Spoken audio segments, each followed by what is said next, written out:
നമസ്കാരം, തേർഡ് ന്യൂസിലേക്ക് സ്വാഗതം.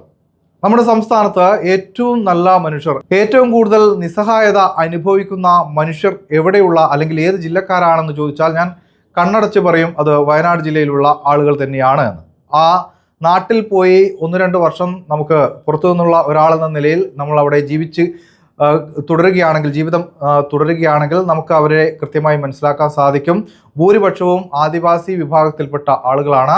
അവർക്കുണ്ടാവുന്ന പ്രശ്നങ്ങൾ, അവരുടെ പരാധീനതകൾ, അവരുടെ ദുരിതം, ഇതൊക്കെ നമ്മൾ ഒരു മാധ്യമ പ്രവർത്തകൻ എന്ന നിലയിൽ നമ്മൾ പോയി അന്വേഷിച്ചാൽ അവരുടെ കഷ്ടതകൾ, അവർ അനുഭവിക്കുന്ന ജീവിതം എന്താണ് കൃത്യമായി മനസ്സിലാക്കാൻ സാധിക്കും. അതുപോലെയാണ് മറ്റ് വിഭാഗങ്ങൾ, മലയോര ജനതയുടെ കാർഷിക പ്രശ്നങ്ങൾ, മറ്റ് അത്തരത്തിലുള്ള നിരവധി പ്രശ്നങ്ങൾ നേരിടുന്ന ഒരു ജില്ല തന്നെയാണ് വയനാട്. പ്രത്യേകിച്ച് അവർക്കുള്ള ഏറ്റവും വലിയ ഒരു ദുരിതം എന്ന് പറയുന്നത് യാത്രാ ദുരിതം തന്നെയാണ്. ചുരം വഴിയെ ഇറങ്ങി അവർക്ക് കോഴിക്കോട്ടേക്കും മലപ്പുറത്തേക്കും കണ്ണൂരൊക്കെ പോകാൻ സാധിക്കുകയുള്ളൂ. പക്ഷേ പ്രധാനപ്പെട്ട ഒരു ചുരം എന്ന് പറയുന്നത് താമരശ്ശേരി ചുരമാണ്.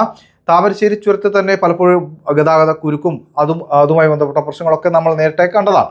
ഇപ്പോഴിതാ 3 ദിവസത്തിലേറെയാണ് അവിടെ താമരശ്ശേരി ചുരത്തിൽ ലക്കിടിയിൽ ആ ഒരു വയനാട്ടിലേക്ക് നമ്മളെ സ്വാഗതം ചെയ്യുന്ന വെൽക്കം ഒരു കവാടമുണ്ട്. അതിന് താഴെ റോഡിൽ മണ്ണും കല്ലും ഇറങ്ങി ഗതാഗതം പൂർണ്ണമായും ഇല്ലാതാവുന്ന ഒരു അവസ്ഥ. പിന്നീട് അവർക്ക് ഉപയോഗിക്കാനുള്ള ഒരു പാത എന്ന് പറയുന്നത് നാടുകാണി ചുരമാണ്, കുറ്റ്യാടി ചുരമാണ്. ഈ 2 ചുരങ്ങൾ വഴി അവർക്ക് യാത്രാ സൗകര്യമുണ്ട് എന്നത് യാഥാർത്ഥ്യമാണ്. പക്ഷേ ഈ വാഹനങ്ങൾ, ദീർഘദൂര വാഹനങ്ങളൊക്കെ നിരന്തരം വന്നുകൊണ്ടിരുന്ന സമയത്ത് നാടുകാണി ചുരം ബ്ലോക്കായി. കുറ്റ്യാടി ചുരത്തിലും ഇതേ സമാനമായ പ്രശ്നങ്ങളുണ്ടായി. നമുക്കറിയാം, ആംബുലൻസ് പോലും പോകാൻ പറ്റാത്ത സ്ഥിതി ഈ ചുരങ്ങളിലൊക്കെ ഉണ്ടായിട്ടുണ്ട് എന്നാണ് നമുക്ക് അവിടെ നിന്ന് ലഭിക്കുന്ന വിവരം. പക്ഷേ ഇതുമായി ബന്ധപ്പെട്ട പ്രവർത്തനങ്ങൾ സംസ്ഥാന സർക്കാരിൻ്റെ ഭാഗത്തു നിന്നും ആരംഭിച്ചു. അവർ ആ രീതിയിൽ മുന്നോട്ട് പോകുകയും ചെയ്തു. ഇവിടെ ഉയരുന്ന ഏറ്റവും വലിയൊരു ചോദ്യം, ഈ സമയത്തൊക്കെ നമ്മൾ അവിടെ നിന്നും ഇവർ വിജയിപ്പിച്ചയച്ച ഒരു പാർലമെൻറ്റ് അംഗമുണ്ട്, പ്രിയങ്ക ഗാന്ധി എന്നാണ് അവരുടെ പേര്, ദേശീയ നേതാവാണ്. ഈ പ്രിയങ്ക ഗാന്ധി എന്തെങ്കിലും ഒരു ചുവട് ഈ കാര്യത്തിൽ ചെയ്തോ എന്നാണ് വയനാട്ടുകാർ തന്നെ ചോദിക്കുന്നത്. അവിടെ MLA ഉണ്ട്, മറ്റ് 3 മണ്ഡലങ്ങളിലെ MLA, അതിൽ ഒരാൾ മന്ത്രിയാണ് OR കേളു. ടി സിദ്ദിഖൊക്കെ കാര്യക്ഷമമായി ഇടപെട്ടു എന്ന കാര്യത്തിൽ തർക്കമില്ല.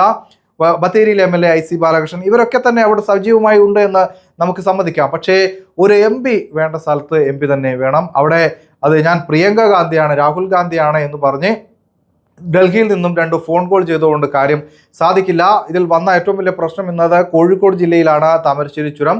കോഴിക്കോട് ജില്ലയിലുള്ള ഈ ഒരു ചുരത്തിലുണ്ടായ പ്രശ്നത്തിൽ കോഴിക്കോട് ജില്ലാ കളക്ടർ കൃത്യമായി ഇടപെട്ടില്ല എന്നൊരു പരാതി കൂടി ഉയർന്നിരുന്നു. ഇത്തരം സന്ദർഭങ്ങളിലൊക്കെ ഒരു MP-യുടെ സാന്നിധ്യം വളരെ പ്രധാനപ്പെട്ടതാണ്. ഒരാൾ ഈ കാര്യങ്ങളൊക്കെ ഏകോപിപ്പിക്കാൻ ഉണ്ടാവുക എന്നതും ആ നാട്ടിലെ ജനങ്ങളുടെ വലിയൊരു ആവശ്യമാണ്. ഈ ചുളിവിൽ MP ആയി പോകുന്നതല്ല, അവിടെ വന്ന് ജനങ്ങളുടെ വോട്ട് നേടിയിട്ടാണ് ഇവരൊക്കെ MP ആയി പോയത്. രാഹുൽ ഗാന്ധി ആണെങ്കിലും പ്രിയങ്ക ഗാന്ധി ആണെങ്കിലും ആ രീതിയിലാണ്. അവിടെ നിങ്ങൾ കോൺഗ്രസ്സുകാരെ മാത്രമേ വിജയിപ്പിക്കൂ എന്ന തീരുമാനം അവിടുത്തെ വോട്ടർമാർ എടുത്തിട്ടുണ്ടെങ്കിൽ നല്ല കാര്യമാണ്. പക്ഷേ നമ്മുടെ നാട്ടിൽ ലഭ്യമാവുന്ന കോൺഗ്രസ് നേതാക്കൾ നിരവധി ആളുകളുണ്ട്. അവരിൽ ആരെങ്കിലും അവിടെ നിന്ന് ജയിപ്പിച്ച് അവരെ MP ആക്കി കഴിഞ്ഞാൽ ഒരു പൊതുവിൽ ഒരു ഇത്തരം പ്രശ്നങ്ങൾ വരുമ്പോഴെങ്കിലും വയനാട്ടുകാർക്ക് വലിയ ദുരന്തം, MP ഉണ്ടാക്കുന്ന ദുരന്തത്തിൽ നിന്നെങ്കിലും തൽക്കാലം രക്ഷ നേടാം.